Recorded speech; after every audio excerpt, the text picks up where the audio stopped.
In the Emerald Valley, peace was a living thing, woven into the very breath of the trees. Silas and Ilara had spent years tending to this secret fold of the world, a place where the roots of the earth held hands with the stars.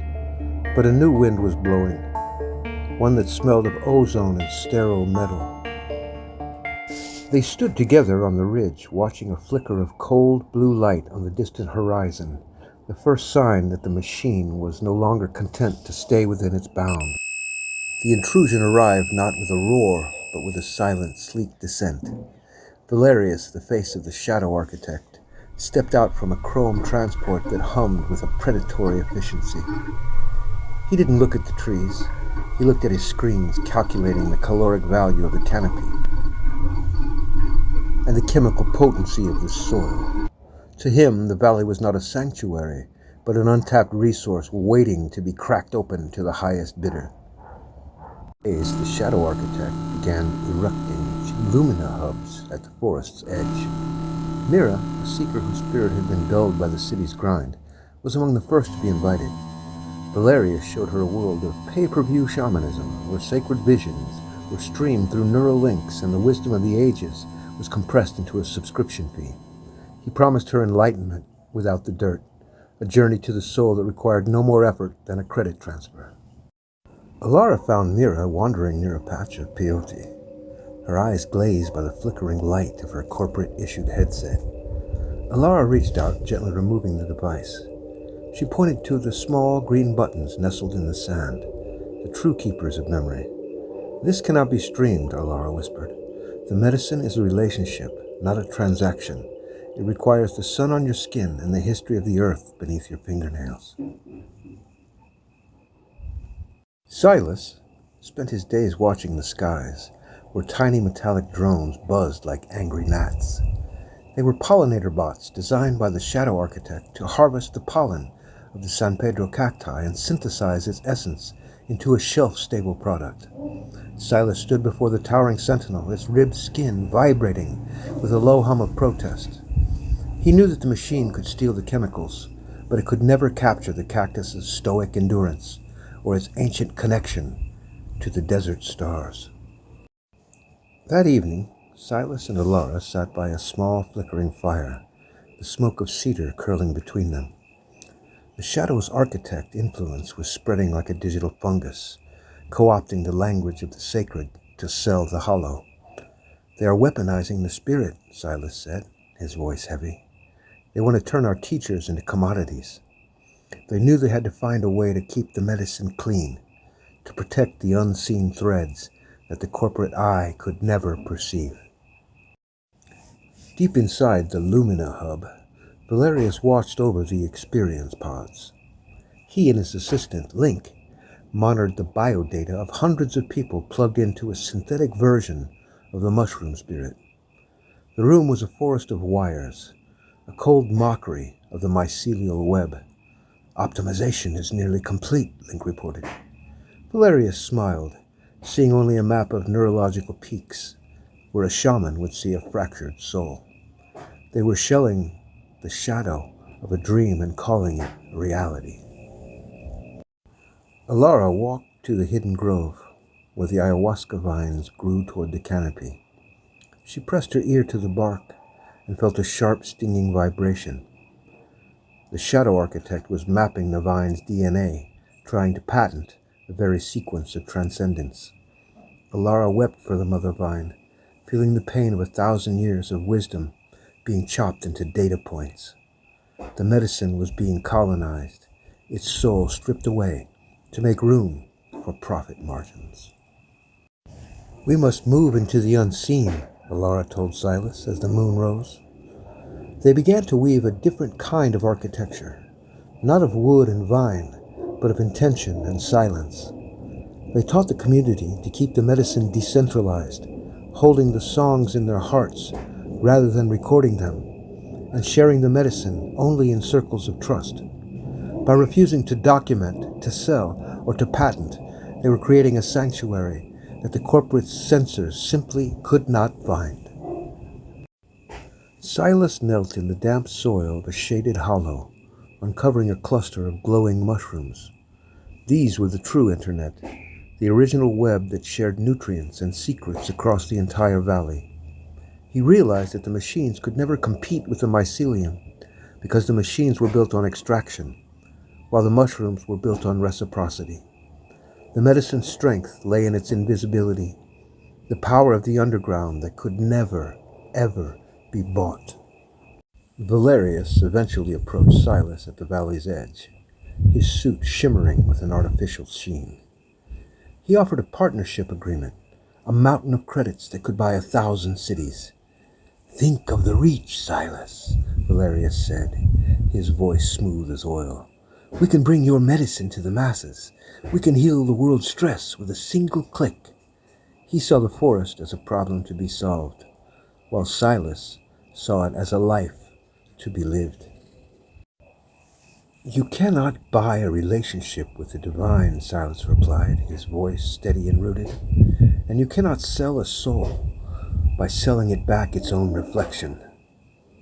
He looked at Alara, who stood beside him like a pillar of light. Together, they turned their backs on Valerius and the pile of digital gold. They chose the slow, difficult path of the sovereign spirit over the fast, hollow promise of the corporate fix. Frustrated by the rejection, Valerius ordered the deployment of the siphon machines. These massive, multi-legged walkers were designed to strip the valley of its most potent plants, pulling the San Pedro and the ayahuasca directly from the earth for industrial processing. Valerius stood on a high platform, watching as the mechanical legs crunched through the undergrowth. If he couldn't own the spirit of the valley, he would simply harvest its body. Silas and Alara led their community deeper into the unseen, a part of the forest so dense and ancient that the Shadow Architect's drones lost their signal. They passed through a waterfall of pure shimmering light that seemed to wash away the static of the corporate world. Here, the rules of the machine simply did not apply. The deeper they went, the more the forest protected them, closing its leafy doors behind them and masking their footprints with a carpet of rapid growth moss. In the heart of the deep sanctuary, Alara drank from the traditional cup. The mother vine did not show her data points or chemical structures. She showed her a world where every leaf was a person and every stone was a memory. The medicine spoke of a time before the machine and of a time after it. Alara realized that the Shadow Architect was merely a fever of the human mind, a temporary sickness that would eventually pass as long as the true medicine was kept sacred and whole. Silas worked with Mira, teaching her how to tend to the garden without the help of a screen. They shared a simple meal of fruits and roots, sat on a massive fallen leaf. "The corporate world wants you to be a consumer of the sacred," Silas explained. "But here, you're a participant. The medicine stays clean because it's shared in a circle of equals, not sold from some pedestal of power." Mira felt a warmth in her chest that no Lumina pod could ever replicate. Back at the Lumina hub, Valerius watched in horror as his screens began to flicker and fail. The biological complexity of the deep forest was too much for his sensors to handle. The pay-per-view streams became garbled, the synthetic medicine losing its potency as it was separated from its source. The machine required order and simplicity, but the sanctuary was built on the beautiful, chaotic interconnectedness of life. The architect was losing his grip on the unseen. Alara and Mira sat under the full moon, their voices blending in an Icaro that had never been written down. The song was a living thing, passed from breath to breath, vibrating through the mushrooms and the cacti. "This is how we protect it," Alara said, "by keeping it oral, by keeping it local, and by keeping it free." The machine cannot steal what it cannot record. The air around them shimmered with the power of an authentic, decentralized lineage. Valerius, desperate, tracked them to the inner grove. He confronted Silas, holding a portable nullifier device that hummed with a soul-dampening frequency. "This is progress," Valerius shouted, his voice cracking. Silas stood his ground, holding only a simple staff of wood. He didn't need a machine to find his power. He was already connected to the power of the earth itself. The cold metal of the nullifier felt small and pathetic against the majesty of the ancient grove. As Valerius activated the device, the medicine reacted. The surrounding plants didn't attack. They simply reflected. Valerius saw himself in the mirror of truth, a hollow man made of glass and wires, disconnected from the very life he sought to control. The machine in his hand shattered, unable to withstand the sheer weight of its own emptiness. Valerius fell to his knees, not because of a weapon, but because he finally realized how much he had lost in his pursuit of optimization. The siphon machine stalled and rusted, reclaimed by the vines and the mushrooms within a single night. The Shadow Architect's entity withdrew, unable to monetize a world that refused to be measured. Silas and Alara embraced in the center of the clearing as the first light of a clean dawn broke through the canopy. They had held the line, not with walls, but with the strength of an authentic community that knew the true value of the unseen. The sanctuary of the unseen remained, a hidden heart beating in a world that was slowly learning to remember. Silas and Alara continued their work as guardians, knowing that the machine would always try to return. But they also knew the secret, that the medicine belongs to no one and everyone, and that as long as the roots are deep and the songs are shared in secret, the spirit can never be colonized. They walked together into the emerald mist, two threads in a tapestry that was finally, truly free.